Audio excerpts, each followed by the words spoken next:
Saturday, January 28th, 2023. Today on the Daily Review, we discuss a new Netflix show called Physical 100 with your host, me, Professor Joe LaRocca. What's up, guys? This is a show from Korea. From sweet, sweet Korea. And it is Squid Game, but it's a reality show and it's real, except no one dies.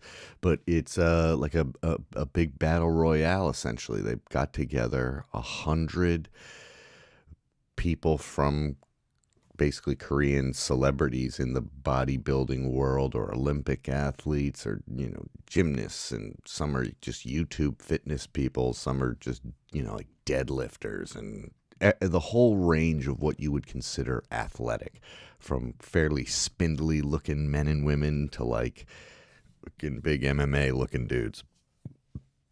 And you have to compete in various endurance tasks that then lead to like a challenge, a one-on-one challenge, which leads to eliminations, and that's how you get eliminated. And it's like, I don't know, it's like Survivor or something, but just the games, you know what I mean? And everybody's like peak fitness. It's pretty good. I mean, it's incredibly well produced, like for just a reality show. Like, it looks great. The editing is a little silly. Sometimes they do a lot of show things double times, but not nearly as exploitive as most reality shows, which shoot like 17 minutes of content and milk it for 44 minutes or whatever. But it's pretty good. I mean, they're so jacked. All these Korean men and women, it's crazy. Just look at that poster. It's nuts. And they really do look like that. Probably the most interesting part, there's only been 2 or 3 episodes. Maybe I've watched whatever they've had, and whenever it stopped. But the first episode, it's just this room with 100 plaster casts of everybody's torso, and very slowly, cast members or competitors start arriving, and you got to like find your plaster cast and stand by it or whatever. But it's nuts because everybody's like checking out each other's body and stuff. And it's also interesting because if this were done in America, it'd be a different vibe. But there's this like unbelievable sense of sportsmanship, at least early on. Maybe it'll go nuts. And just respect for one another, which I don't know. Although they do kind of immediately start dividing into little cliques. It seems like, like these are just kind of the social media fitness people, and these are like the real yoked Rogan bros, who only eat like elk heart or whatever. And yeah, it's really, I don't know, it's good. And they give you enough of a backstory on everybody that's important. I'm assuming there's people who are going to get knocked out that we don't really get to know very well, but they're like, oh my God, they're a firefighter, or they're in the special forces, or I don't know, it's cool. It's just I don't review a lot of reality shows because most of them are like, they got to the point where it was just ridiculous. Like, I hate lifestyle ones, where it's just like, this is what me and my rich family do. It's like, oh, that's so bad. That's like the worst form of media, in my opinion. But whenever there's like a legitimate competition where people are doing something that's impressive, whether it's baking, making dresses, cooking while Gordon Ramsay's like, fuck you, God, I like that stuff, as long as it isn't overly manufactured, because people have skills. I mean, Next Top Model, the first couple seasons of that is one of the best reality shows, because it was just like, when do you ever get to see inside, like, what it takes to make fashion, to make outfits and stuff? I don't know. To me, I was like, holy crap.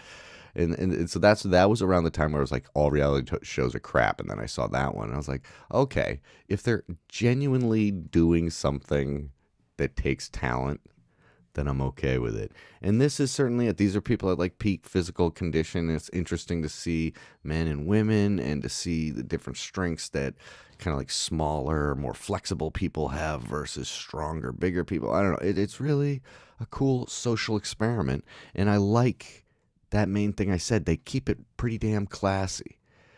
Like, even though the one-on-ones are like hardcore, nobody takes it to like at one point a guy takes an elbow to the face by accident, and it was just because he's like, the other guy's wrenching a ball out of his hand, and they like, everybody's like, all right, stop for a second. You know what I mean? It's like you're playing on the playground and somebody gets hurt and you're like, all right, time out, time out. Whereas I feel like if this were in America, I'm not generalizing about America, but just like the type of entertainment we have, the people they would get on the show wouldn't, like, the person would fall down and this guy would like arm bar him and then like take it, like teabag him. You know what I mean? Like, I don't know.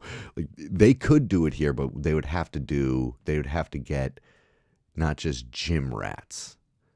They'd have to get like Olympic athletes and people who have an image to maintain so that they don't look like a complete psychopath. And I think that there's a really fun way you could do it. But no joke, I think in America it would be basically the same show, but you'd have to wear a helmet. They would just like make you wear some pads or something just because it would be too much of a liability, like some degree of padding.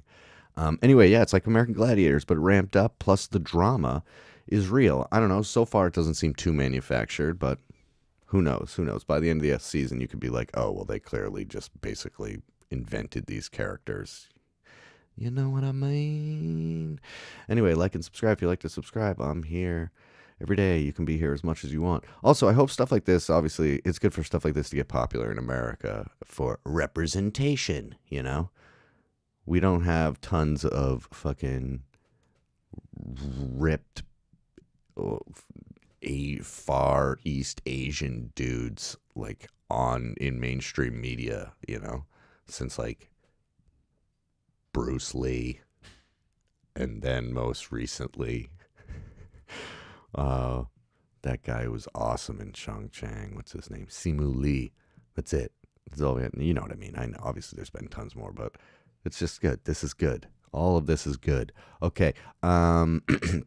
Yeah, check it out. It might not be for you. What I learned is, I mean, I think I'm just going to say it's that sportsman-like thing. Like, if you would pitch this show to me, I'd be like, okay, cool. Yeah. But people are going to rip each other's heads off. They're not going to because I missed the big thing. When there's one person left, you win a ton of money. You win 300 million soul dongs or whatever they're fucking called in Korean, bucks or whatever. So it's a big deal. But I feel like in America, it would get dirtier. But there's only been 2 or 3 episodes, so maybe by the end of the season, it is like super, super nasty. Maybe it's just like human nature to do that. But I don't know. Maybe I'm wrong about that. I'm not certainly not being anti-American. I just think our entertainment tends to go more towards violence than morals. Certainly not towards sex. We're so afraid of sex in America. It's weird. Okay, bye. I'm gonna go not think about sex. Bye.